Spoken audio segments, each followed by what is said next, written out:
Okay, continuing on with our segment on different career concentrations or different concentrations within a business degree. Now let's talk about the marketing concentration. Again, this is one of the skill-based concentrations within the business school, but it's similar to finance and general management. It has a wide range of potential job fields or functions or titles that you could potentially have. But to start out with the general functions that a marketing concentration will do, it's important to isolate to determine this. It's very broad again, but to determine this, I've got a list of some of the primary areas or key-based skills that you pick up within this concentration. The ability to research and identify customer needs in product development. So a lot of market analysis to understand and break down the target market or the different market segments and then their characteristics. Communication strategies for delivering products and service to current and potential customers. So this is going to be a lot with advertising or in sometimes public relations and brand management for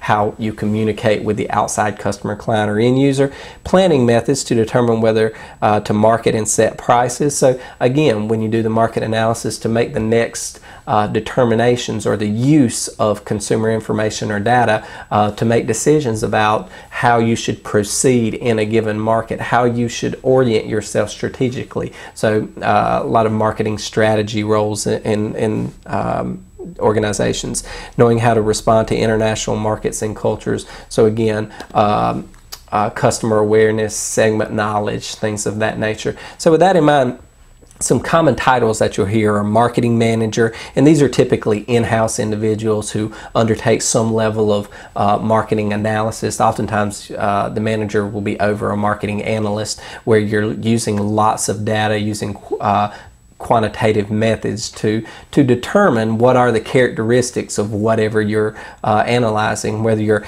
taking information from focus groups or information from customer loyalty cards and using statistical analysis to crunch those numbers and determine the relevant variables that are going to help you make decisions as to where to go with the project or with a particular product or service within that given market.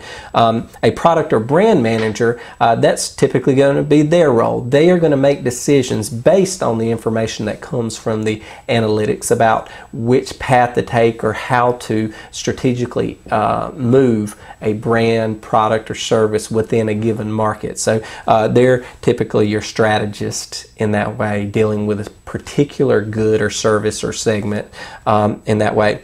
Sales managers again oversee any level of the sales force, whether they're overseeing an internal sales force, managing an external sales force, looking at key sales lanes or methods, etc. So they're going to work at any level of that process, whether it's recruiting, hiring, putting incentive programs in place, etc.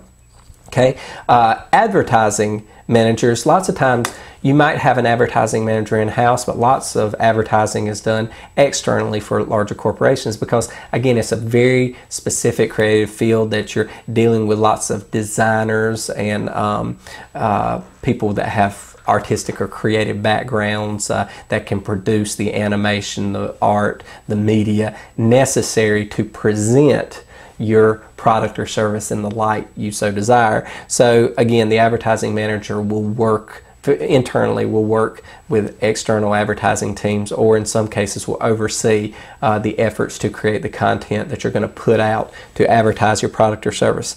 Public relations, this is generally going to be the group or team that scopes the message. Anytime the company or any representative of the company is dealing with the outside public, they're going to help scope the message and prepare those individuals appropriately to deliver their company's message. So you can think about it, I guess, much like a press secretary, how they handle and field information coming in and out of the corporation in that method. And then you're going to have any level of manager along the retail chain. You might have sometimes marketing specialists that focus on online retail or e-commerce, etc.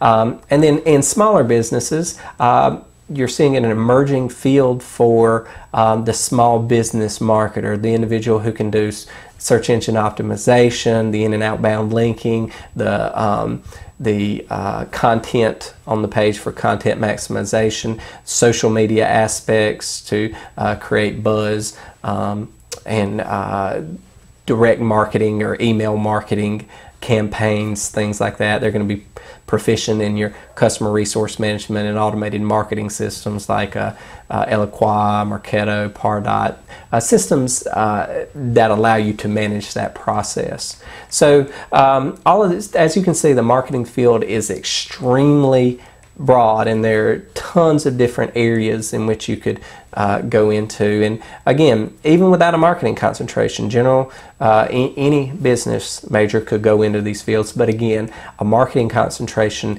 is going to, again, introduce you to some of these skills and make you at least somewhat proficient in the functions you're going to carry out in these positions.